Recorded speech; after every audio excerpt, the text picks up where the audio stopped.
हमारे मुल्क में एक बात जो है मशहूर हो गई थी कि एक लड़की को फांसी होना था, तो जनाब अबू बकर मुस्लियार इनके कहने से फांसी रुक गई। तब के हिंदुस्तान की हुकूमत जो काम नहीं कर सकी वो काम जनाब अबू बकर मुस्लियार ने किया है। भाई अबू बकर साहब से कहिए जो हमारे बच्चे हैं उनके ऊपर केस उड़ा दे, समझे ना, उड़ा दे केस। जनाब भास्कर राव साहब जो गए थे, आने के बाद दिल्ली से आने के बाद कहा था कि जो डीजीएलडी केजीएलडी में गए हैं अमायक रूह, उनका ये अल्फाज सोशल मीडिया पे था। इतना अमायक रूह होने के बाद भी जब कसूरवार तस्वर कर रहे हैं, इसके जिम्मेदार कौन कर रहे हैं? भास्कर राव ने साहब ने कहा ये देखो बाबा, ये लोग कबूल कर रहे हैं, इससे सारी कौम बदनाम हो जाएगी। ये लोग समझ नहीं रहे जो अपने आप को जुर्म जो कबूल कर रहे हैं, ये जुर्म जो है सारी कौम के ऊपर एक दाग है। आज ही मैं उनसे बात किया था 11 बजे। ये इतना मजबूर वो हो करके अपने आप को जो कबूल जो कर रहे हैं, ये उनकी सारी जिंदगी भर एक दाग है। 5 साल से ये बच्चे अंदर है। ये 5वां मिलादुल नबी सल्लल्लाहु अलैहि वसल्लम मना रहे हैं इस शहर में। अरे ये बच्चे किसकी मोहब्बत में गए थे? ये भी तो नबी पाक सल्लल्लाहु अलैहि वसल्लम की मोहब्बत ही में तो गए थे। जी फरमाइए बाबा जी। मिलाद के प्रोग्राम में चंद लीडरों का नाम नहीं है, लीडर्स कहीं ना कहीं नाराज नजर आ रहे हैं, इसको लेकर आपका क्या कहना है? नहीं, होना भी चाहिए। 224 एमएलए के अंदर मुख्तसर 11 कुछ हैं ये लोग। अभी 11 में भी एक जैसे ना हो, एक साथ मिलकर के काम ना करें तो ये अच्छा नहीं लगता। देखो सब भी उम्मत मोहम्मद सल्लल्लाहु अलैहि वसल्लम है, सबको भी तो आखिर दो जहां सल्लल्लाहु अलैहि वसल्लम की ईद मनाने को एक खुशी महसूस होती है, एक फख्र महसूस होता है, ताकि नबी पाक के जलसेगाह में जाएं, उनके जलसे में शरीक हों, ये भी कुछ वहाँ उस जलसे से दुआएं हासिल करें। ये हर किसी को एक शौक होता है। इससे पहले जितने प्रोग्राम हुए जनाब सीके जाफर शरीफ साहब के साथ साथ ना जाने कितने लोग मिनिस्टर जो स्टेज के ऊपर मौजूद होते थे। हाँ, कई लोगों को देखा है। अब ये इत्तेफाक ऐसा हो गया है, ये सिर्फ एक नाम है जिसे लीड कर रहे हैं। अभी मजबूरन नाम लेना पड़ता है, क्या करें, मजबूरी। अब वो उस इंसान के नादानी समझे या ज्यादा समझदार समझे, ये यहाँ हमें कंफ्यूज होता है। जमीर अहमद खान को जिस तरह इस्तेमाल हो रहा है ना, ये बड़ी हंसी की बात है। अब वो हमने सुना है कि कुछ दिनों में जो है ये रद्दोबदल होने वाली है मिनिस्ट्री, और इनकी ज्यादतियों की वजह से बहुत आगे तक नाम है, और देखा जा रहा है बिहार का इलेक्शन होने के बाद कुछ भी हो सकता है। अब रही बात इसके अंदर जो बाहर के उलमा की इन्होंने बुलवाया है, जनाब एपी अबू बकर मुस्लियार की जानिब से, क्योंकि एक हमारे मुल्क में एक बात जो है मशहूर हो गई थी कि एक लड़की को फांसी होना था, तो जनाब अबू बकर मुस्लियार इनके कहने से फांसी रुक गई। तब के हिंदुस्तान की हुकूमत जो काम नहीं कर सकी वो काम जनाब अबू बकर मुस्लियार ने किया है। तो मुझे इस बात के ऊपर जो है, खैर हमारे मुल्क की लड़की थी, चलो खुशी की बात है। मैं यहां सोचने पे मजबूर हो गया, आज एक लॉयर की या कम नजरी है या बहुत बड़ी नजर है, जो हमारे बच्चे जो हैं जिन्हों मजबूरन अपने आप को कसूरवार तस्वर कर रहे हैं, और कोर्ट के अंदर अपने आप को पेश हो करके ये बता रहे हैं कि भाई हम लोगों ने ये खता की है।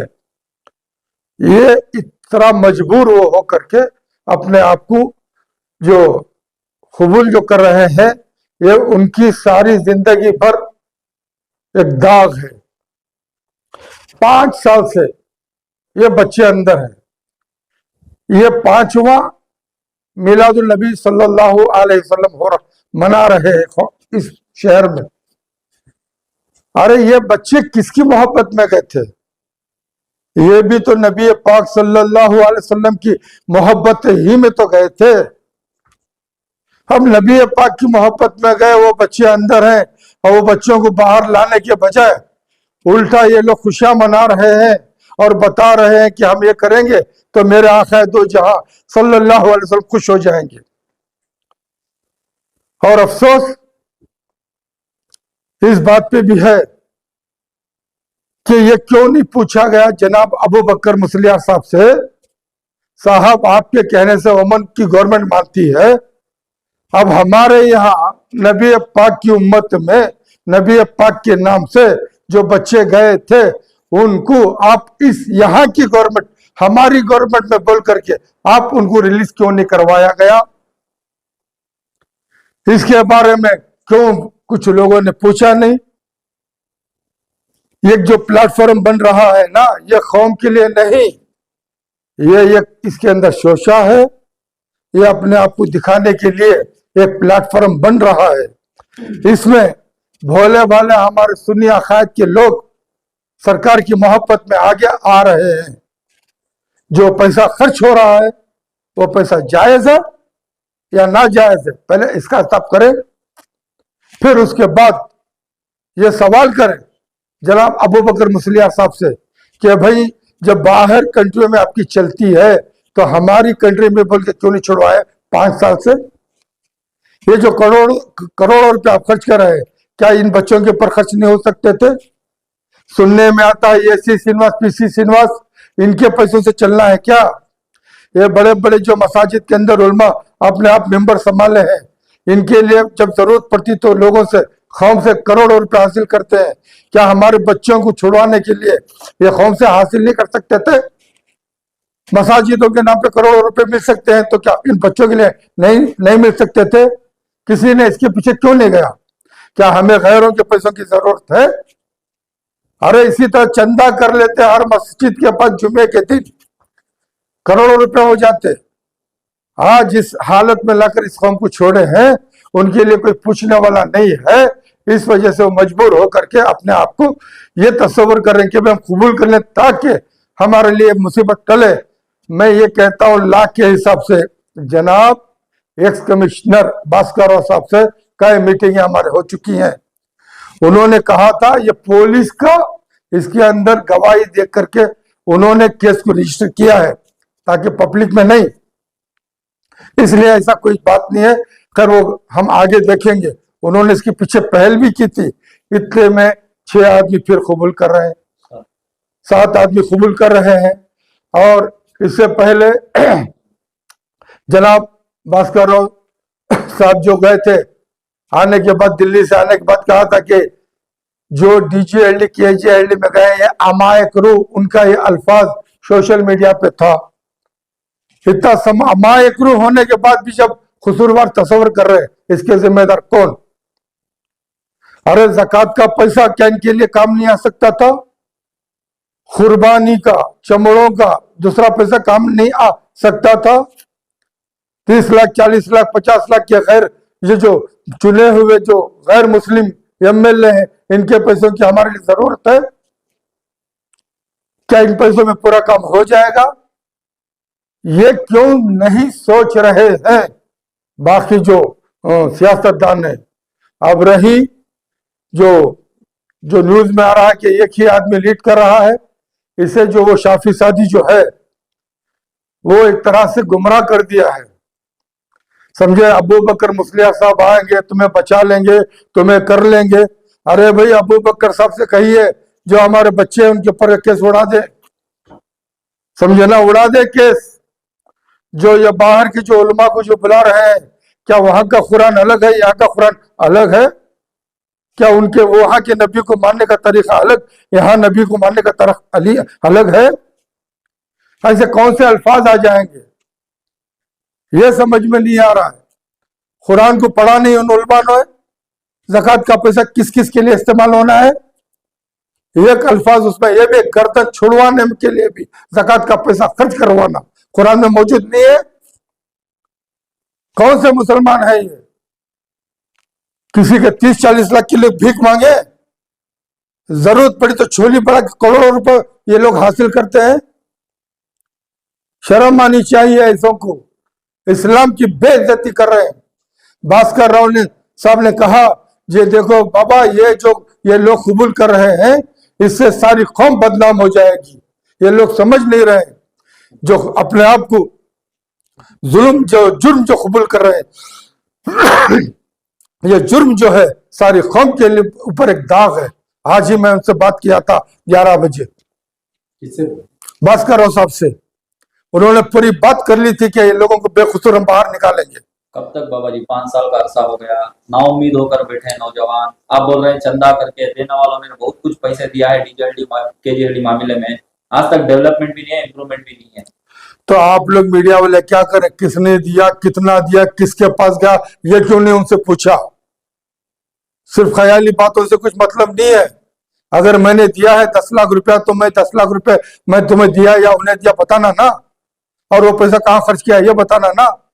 ये सब बातों में कोई मजा नहीं है। दिए सब कुछ, अब 5 साल हो गए और ऐसे आदमी के पास आप गए नहीं ना, जो तुम्हारे लिए सही मदद करे, वैसे आदमी के पास आप गए नहीं। मामला था जब हुआ, दूसरे तीसरे दिन सदायत तहत की पूरी टीम वहां पर थी, आप भी मौजूद थे, लगातार आप भी मामले को देख रहे हैं। कौन ऐसा सही आदमी था जिसके पास जाते? आपने क्यों पहल नहीं की? आपकी नजर में क्या है वो बोलो। देखो अभी बीच बीच में बहुत सारे उलमा, मैं नाम लूं तो फिर सबको लग जाती है, बोले कि हम देख रहे हैं, हम संभाल रहे हैं, बात हो गई। वो अभी सदाए तहत वालों ने गए, बहुत से सारे लीडरों के पास गए, बहुत लोगों से विनती करे, हर किसी के पास गए कि कौम की फिक्र थी, ये हम लोग सब किए। तो जनाब हमारा मरहूम IAS जमीर पाशा साहब तब सदाए तहत के जनरल सेक्रेटरी थे, उनके घर के अंदर ये शाहुल हमीद जो एडवोकेट अब जो है जेंट जो गवर्नमेंट से बना हुआ है, तो ये भी सामने आए, ये भी लोग लीड कर रहे थे, और भी कई लोग लीड कर रहे थे। हम समझे कि बड़े बड़े वकील जो आए हुए हैं ये लीड कर रहे हैं तो ठीक है। उसके बीच में उसके बाद में उलमा भी शामिल हो गए। मैं समझा ये लोग आपस में सब मिलकर कर रहे हैं, तो देखा अंजाम कुछ भी नहीं है। लेकिन बार बार हमने ये आवाज तो उठाई इसके बारे में, तो ये गैरत आना चाहिए थे हमारे ये जो उलमा है और जो सियासतदान है, और इनको पूछना चाहिए उलमा को क्यों गैरत आना। 2.5 साल हो गया कि तुम्हारी हुकूमत आई हुई, तुम्हारा वादा था जैसे हम लोग आएंगे पहली मीटिंग में ही ये सारे मामले हल कर देंगे मुसलमानों के। एक मसला भी इन्होंने हल नहीं किया, इसके बारे में यह उलमा पूछना चाहिए था। 1 से 2 बार मुलाकात भी CM से मुलाकात भी करे, सवाल भी करे। मुलाकात सवालात इससे कोई मतलब नहीं, काम से मतलब है। काम से काम हुआ क्या? जब तुम्हारे काम नहीं हुआ है तो इससे पता चलता तुम इस काबिल नहीं हो कि तुम अपनी बात वहां पर मनवा सके, और तुम्हारी यह हैसियत ही नहीं है उनकी नजर में कि तुम्हारे लिए कुछ काम कर सके। अगर तुम्हारी हैसियत का मुकाम होता तो सबसे पहले तुम्हारा काम होता था। साथ में खड़ के फोटो पकड़ के माला लेने से नहीं है। कौम की बात है, कौम के लिए काम करना है। फिर बच्चे अब क्या उम्मीद लेके बच्चों से मेरी गुजारिश है, अभी इन बातों से जो भी कबूल करे ना करे तो बेहतर है। जिंदगी भर दाग लग जाएगा, और छूटने के बाद क्या भरोसा फिर कौन कौन से कैसे में डाल दे। ला को जानते हो, बाहर आने के बाद क्या आजाद हो जाएंगे? सारी जिंदगी कहीं भी कुछ भी उठा के डाल सकते हैं, जरा भी लफड़ा हो जाए उठा के डाल सकते हैं। आखिर में क्या पैगाम रहेगा बाबा जी? ये जो हमारे दूसरे भी जो मुस्लिम जो MLA हैं, इनको चाहिए ये आपस की जो जो अपने दूरियां जो पैदा हुई हैं उसे दरकिनारा करके ये हमारी कौम के लिए कुछ सोचे, ये नहीं कि मैंने रोडें बनवा दिया, ये नहीं मैंने नाले बनवा दिया। सबसे पहला मसला उम्मत का है। उम्मत के लिए चुने गए हो, उम्मत के लिए काम करो। ना रोड ना गलियां, सब तो ना तुम्हारे अब्बा के घर से ला करके आपने काम किया है। ये तो कौम का पैसा है, पब्लिक का पैसा है, गवर्नमेंट से सैंक्शन है, ये तुम करवाए हो। ये बताने से कोई फायदा नहीं है। लीडर उसे कहा जाता है जो अपनी कौम के लिए कुछ कर सके। वकली का समाज में देखो कितने कॉलेजेस, कितने यूनिवर्सिटी, कितने अस्पताल हैं। लिंगायतों में देखो, तुम्हें दलितों में देखो, तुम्हें हर जात में देखो, और नहीं है तो बस मुसलमानों के अंदर। सर, डीजे एडली केजे एडली के मसले को लेकर आने वाले दिनों में, अभी रिसेंटली बाबू बकर मसलियार साहब बेंगलोर आएंगे, इस सिलसिले में सदा इत्तेहाद की टीम क्या मुलाकात करेगी? नहीं, सदा इत्तेहाद इसमें जाके क्या करेगी? ये तो तमाम जो मुस्लिम एमएलए हैं, इनको पूछना चाहिए कि भाई तुम्हारे ये कहने से हुकूमत मानती है बाहर की, तो हमारी हुकूमत को बोल करके हमारे बच्चों को छुड़वा दें। ये नबी पाक सल्लल्लाहु अलैहि वसल्लम की मिलाद के अंदर एक बहुत बड़ा तोहफा हो जाएगा, तो उनकी खुशी में एक ईद हो जाएगी सबकी भी। तो इस प्रोग्राम में जो उलमा इकराम आ रहे हैं, बड़े बड़े, उन लोगों के लिए डीजे एडली के मसले को लेकर क्या पैगाम है? शॉर्ट भाई वो बाहर वाले क्या जानते हैं घर के अंदर की बात? अबू बकर मसलियार साहब जैसे। नहीं, अबू बकर मुस्लिम तो इंटरनेशनल लीडर है, इसीलिए गुजारिश है कि भाई यहाँ की गवर्नमेंट को बोल करके आप रिलीज करवा दो। वेणुगोपाल तुम्हारा है, समझे ना, शाफी सादी तुम्हारा है, जमीर अहमद खान तुम्हारा है, ये बोल के छुड़वा दो।